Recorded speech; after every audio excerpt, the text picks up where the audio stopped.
Hello students. In this video lesson we will study about the principles of treatment of an infectious disease.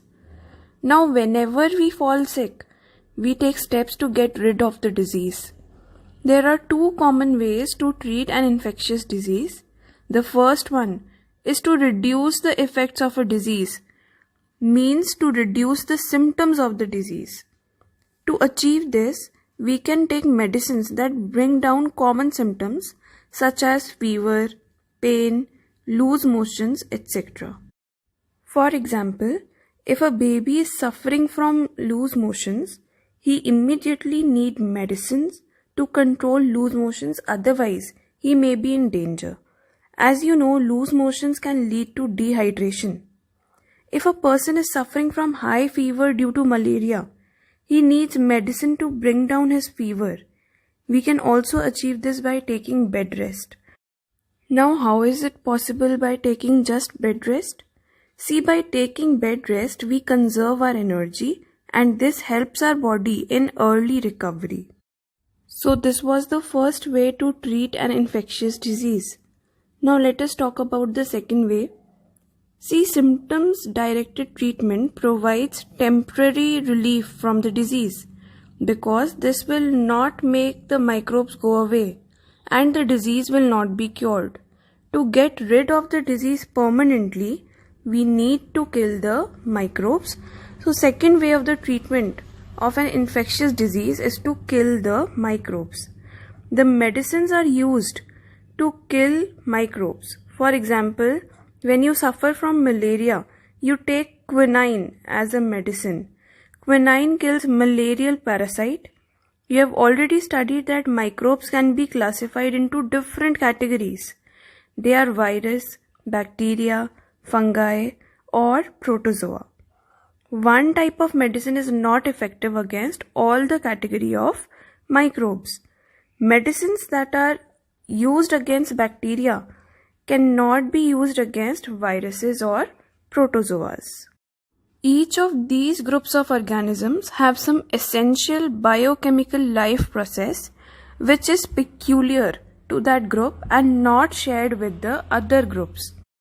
As a result, the drugs that block one of these biochemical mechanisms in one member of the group will be effective against many other members of the same group.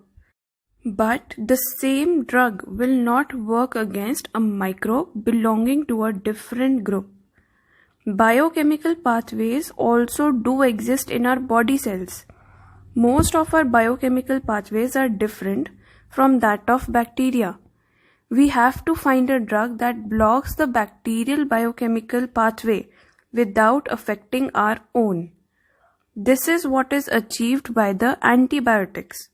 Similarly, there are specific drugs against protozoas, fungi, and worms. Now, the viruses live as intracellular parasites. Though they have few biochemical mechanisms of their own, but for most of the biochemical pathways, they depend upon their host. They use the machinery of their host cell for their life processes. This is one reason why making of antiviral medicines is difficult than making antibacterial medicines. Despite limitations, we are able to produce certain antiviral drugs. For example, the drugs have been developed to keep HIV infection under control.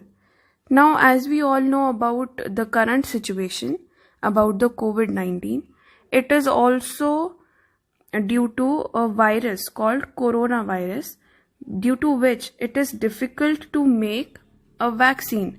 Why? Because the viruses used most of the biological pathways of the host itself.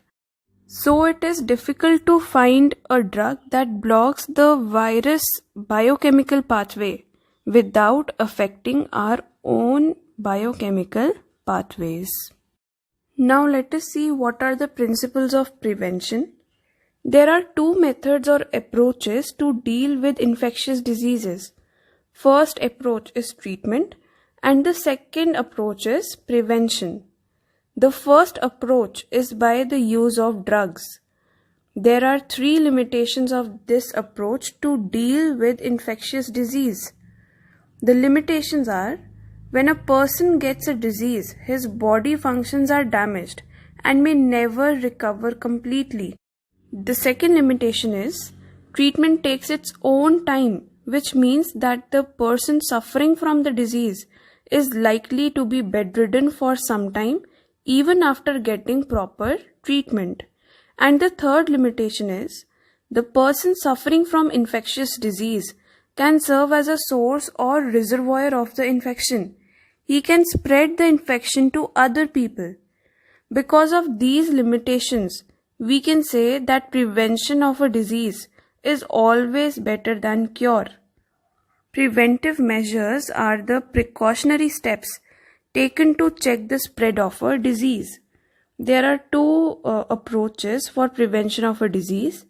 These are general approach for all types of disease, and the second is specific approach of each disease.